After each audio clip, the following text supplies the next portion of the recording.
Hey everybody, and welcome to the First Impressions Conference. As the experienced pastor at Southwick Church, my main focus has always been what our guests experiences as they come to the weekend service or any event on campus.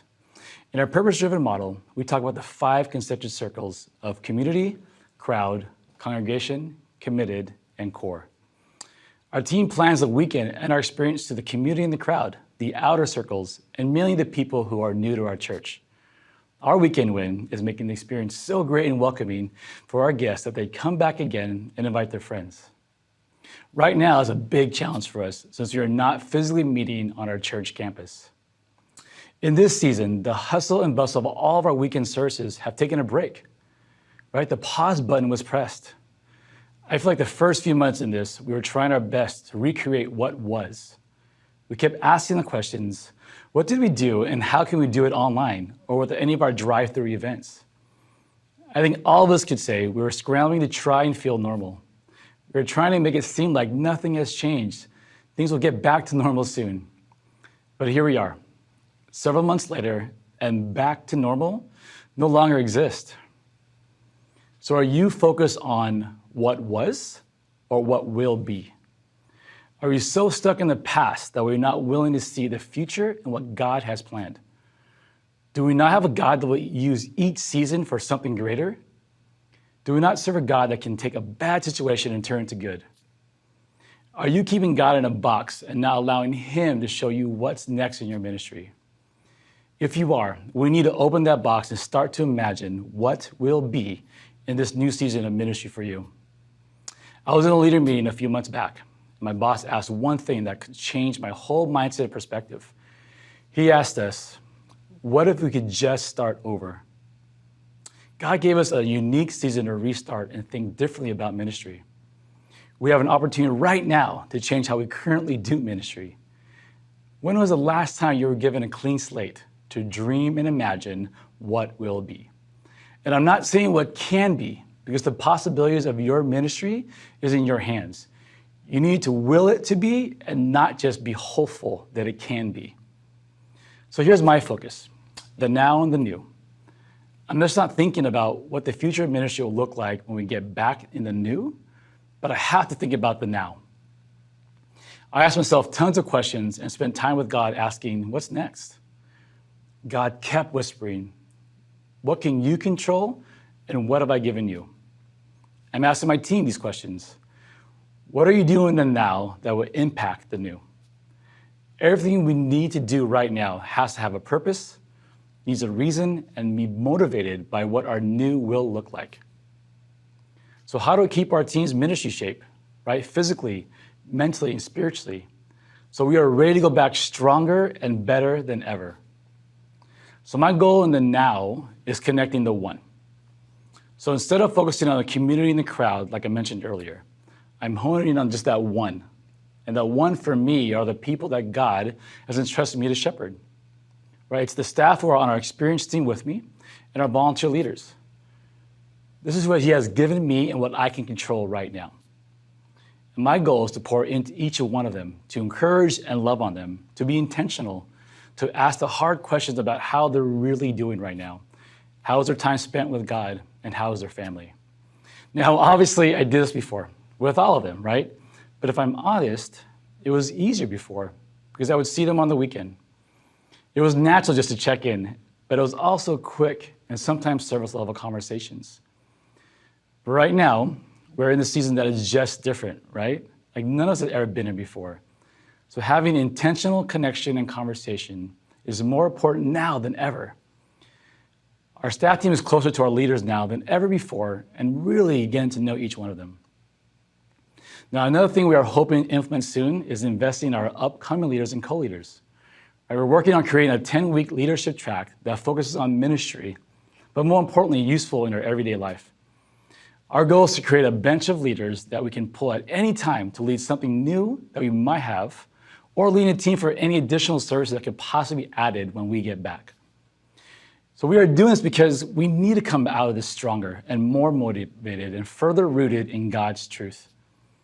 Focusing my energies on our leaders now will give them a better chance to be ready for whatever the new season of ministry will bring. There's no way you guys, you can navigate the new season without investing in the now.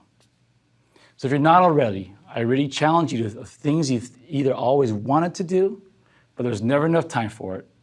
Okay, what can you do now because you actually have some time? It's been a rough season, you guys, right? And everyone has been impacted some way or another because of COVID. From our staff to our volunteers, our members, and any guests we don't even know about yet that will be attending your church for the first time.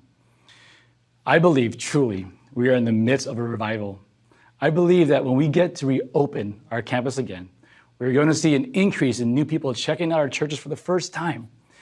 I think in this season, people are seeking hope and answers. And when we get through the season, people are going to find their hope and answers in Jesus. So I believe it's more important than ever to make sure we are creating memorable moments for our guests, whether that's on your online experience or when we get back to meeting on campus.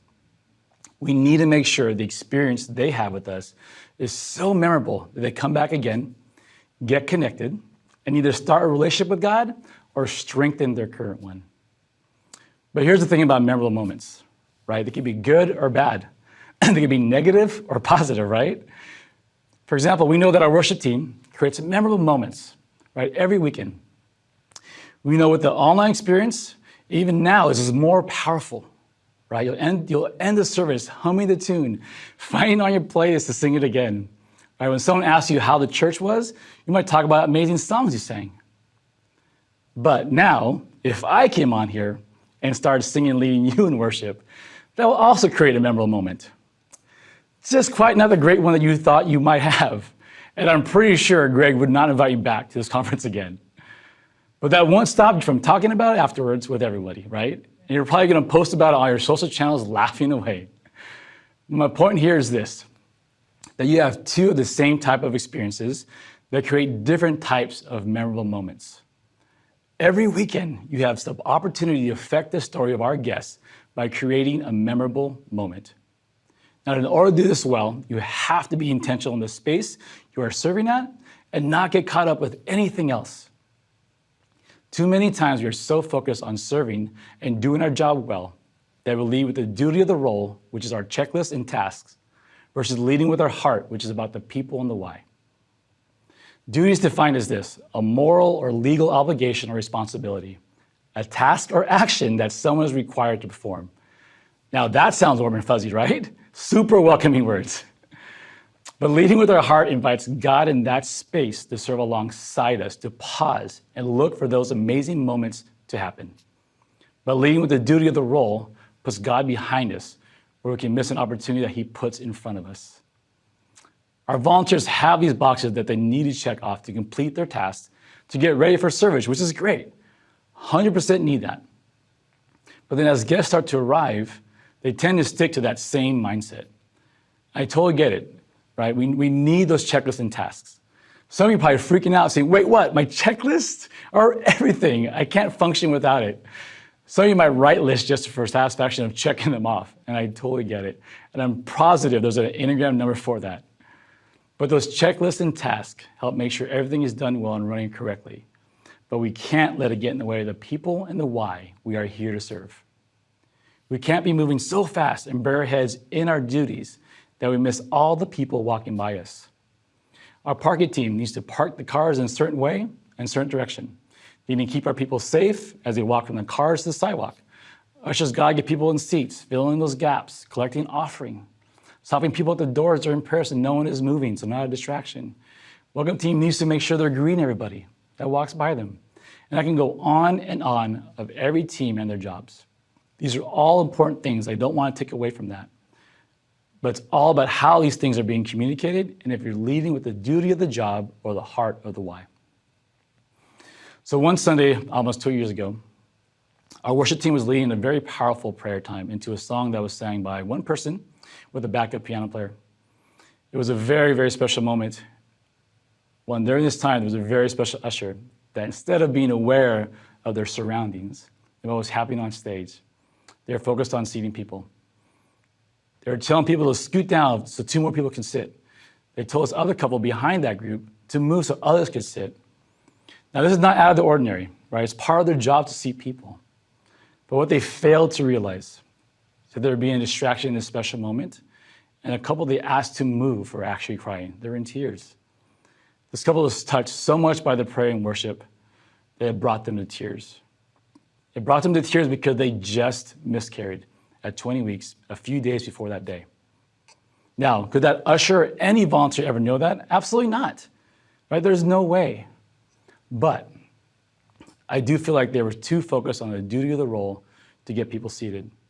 If they led with their heart, they would have been sensitive to what was happening and see a guest as an individual, unique story instead of just another checkbox. You guys, I can easily be caught up with duties in my role. I'm moving so fast from here to there, doing this or that, right? Just making sure things are going well. I find myself now allowing room for God moments to happen. Right? I wasn't being consistent and pausing and being available for our guests, even though I know in my head I was doing everything for my guests. Right? I'm going to say that again. I wasn't being available for my guests, even though in my head I was doing everything for my guests. Right? There's a big difference there, and we can't get confused about that. When we get back, we have to make sure we lead with our heart versus the duty, because we know that every weekend service will be someone's first time here. We can't just go back to the hustle and bustle of it all. We have to be better. Right? It's been a while, so we need to remind ourselves and our volunteer teams the impact we can all make in every guest that walks onto our church campus.